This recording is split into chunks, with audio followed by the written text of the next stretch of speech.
Hey everyone, and welcome back to the Deep Dive. I'm Shane. And I'm Erica. And yeah, we're ready for another deep dive. We're digging into some really interesting source material today. That's right. This one comes from our friend Kecia from Kecia's Tour Life. If you haven't checked it out, it takes you right on the road with her. Music, road trips, travel. Planned stuff, but also those, unexpected detours. The best kind. Totally. And this deep dive comes from one of those experiences. Kecia went to see the stage play Super Freak, the Rick James story. Okay. Interesting. When and where was this? She saw it back on May 1st, 2024 at the Taft Theater. That's in Cincinnati, Ohio. Got it. So we're using her experience, her blog post, plus details about the play itself. Exactly. It's kind of a shortcut for you, the listener, to get beyond just the Rick James hits, you know? Right. Beyond the king of funk persona. To understand the guy behind it. Yeah, and the play itself is based on his own books, Glow, and Memoirs of a Super Freak. Oh, okay. So that suggests maybe a more personal take, perhaps a bit raw. Could be. It definitely points towards an inside look at his, pretty turbulent life. It's billed as this musical extravaganza, aiming to really immerse you in the hits, but also explore the complex person. So it's a way for you, listening, to get that layered view filtered through someone who was actually there. Right. So let's unpack it. Where does the play even start? The sources say it kicks off in the gritty streets of Buffalo. Okay, his hometown, where the legend sort of arrived, as they put it. Yeah, arrived. Interesting word choice, like where the persona started forming. And they really paint that picture, right? Standing 5'11", the braids, the leather. Totally iconic look. Flamboyant, unruly, taking center stage. That's the energy. And Kecia, going in, she was basically expecting, a fun night out, good music. Which you would with Rick James. Safe bet. But she said it just completely exceeded all her expectation. Wow. Okay, so more than just good tunes then. Much more. She felt it didn't just deliver the music, the hashtag Super Freak rhythm, all that, but it really unveiled the story of the man. That balance is key, isn't it? Hits and narrative depth. Definitely. And check this out, the producers. Jacarius Johnson, who does a lot of these biographical shows. Right, I know his work. And also Ty James, Rick James's daughter. Oh, his daughter. Okay, that adds a whole other layer. Potential authenticity, maybe? You'd have to think so, or at least a very intimate perspective. It's not just an outsider looking in. So the story itself, it traces his path, right, from the beginning. Yeah, from James Ambrose Johnson Jr., his birth name, humble beginnings, maybe a bit rebellious. All the way up to superstardom. The Rick James we know. And they used 2 actors to cover that span. Kobe Brown as the younger Rick. Okay, the early years figuring things out. And then Stokely, from Mint Condition, playing the Rick James everyone recognizes. Stokely, wow. Okay. He's got charisma. That's exactly what Kecia said. Unparalleled charisma. She really singled out his performance. I can totally picture that casting working.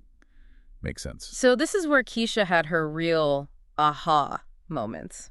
She said, look, obviously she knew the music. Who doesn't? Right, it's everywhere. But the man himself, she knew very little. This play was apparently a huge revelation for her. Okay, so let's get into those specifics. What surprised her? Well, for one, just learning how he got his stage name. Ah, the origin story.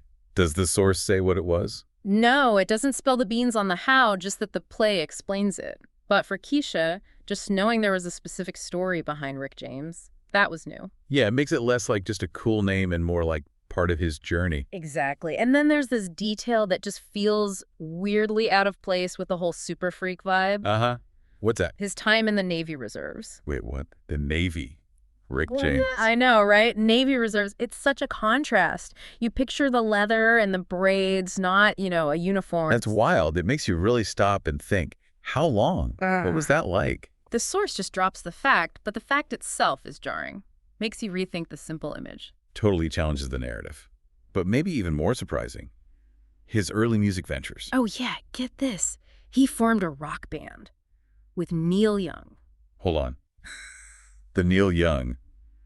Crosby, Stills, Nash and Young, Neil Young. Yes, that one. The Mina Birds, they were called. Isn't that incredible? That's amazing. Rick James and Neil Young. It connects these worlds you just wouldn't expect. It shows how fluid things were back then, mid-'60s.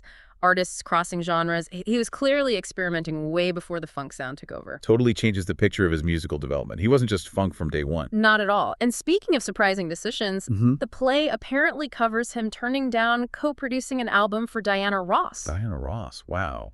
Why? According to the source, the reason given was about credits. He didn't want to share them. It was all or nothing. Huh? All or nothing. That says a lot, doesn't it? Ego, artistic control. Maybe both. Fierce independence, definitely. Wouldn't compromise even for a huge name like Diana Ross if it wasn't on his terms. Interesting contrast to the Neil Young collab earlier. Shows how he maybe evolved, or just how strong-willed he was. For sure. And beyond his own stuff, the play also highlighted his work as a writer and producer for others.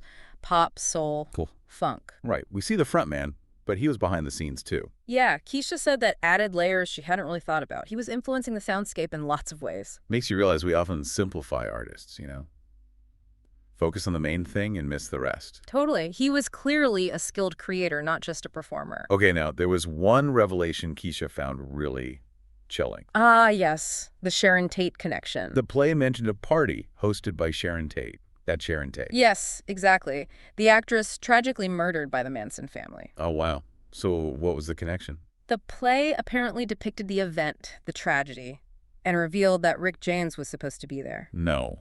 What happened? He was, according to the play via the sources, too hungover to go that night. Too hungover. And that saved his life. Seems like it. Just pure random chance tied to, well, overdoing it the night before. That is incredibly stark. And Kecia mentioned how the play showed this. Yeah, she said it was made even more haunting because they used actual breaking news footage from the time as a backdrop on stage. Oof. That's powerful. Injecting real horror into his story. What an impact that must have had. Yeah, definitely sounds like a moment that would stick with you, a real brush with mortality. So beyond these personal things, the play also touched on his relationships, right? Of course. Like his mom described as a heartwarming, close connection. Okay, that's nice to hear. Adds that human touch, counteracting the wild image a bit. Exactly. And then, hugely important, his connection with Tina Marie, Lady T. The legendary partnership.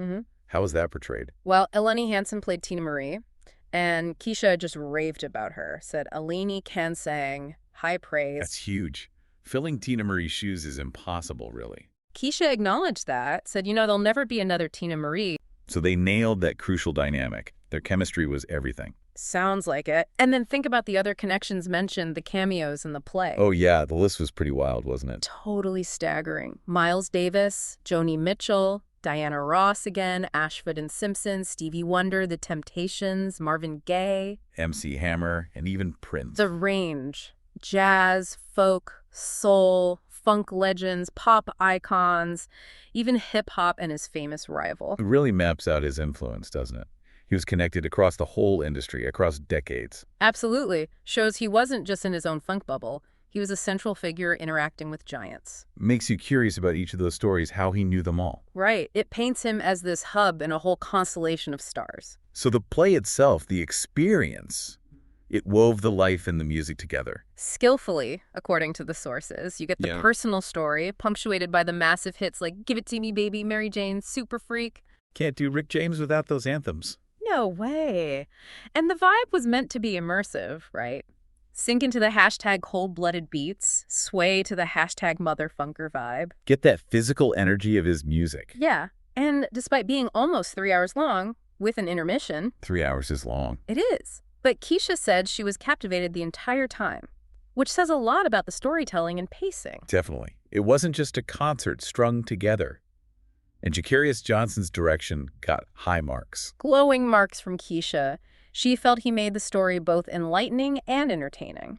Balanced the showmanship and the depth. And she thought it was his best work she'd seen. Yeah, specifically said it stood out as his best production. That's a strong endorsement. So the overall feeling was vibrant, sensual, but also revealing. Left people with something unforgettable. That seems to be the consensus from the sources. And the ending, how did they wrap it up? With probably his most famous line, right? You guessed it. The play ends with that big, bold declaration, he's Rick James, bitch. Ah, perfect. So unapologetic. That's him. Totally.